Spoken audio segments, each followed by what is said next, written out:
Elu pole lihtsalt hingamise, söömise ja magamise tsükkel, see on sügavama tähenduse ja eesmärgi leidmine kõiges, mida teeme. Igapäevased tegevused võivad tunduda tühised, kuid just nendes peitub võimalus avastada oma elu tõeline otstarve.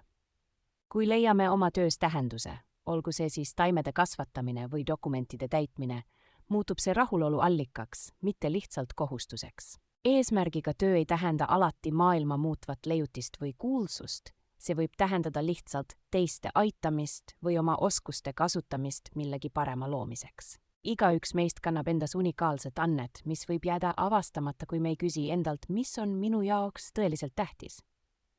Tähendusrikka elu jaoks peavad meie väärtused, tegevused ja eesmärgid olema kooskõlas. See loob sisemise harmoonia, mis annab jõudu isegi rasketes olukordades. Küsi endalt, kui aeg poleks piiratud, millele tahaksin oma energiat pühendada.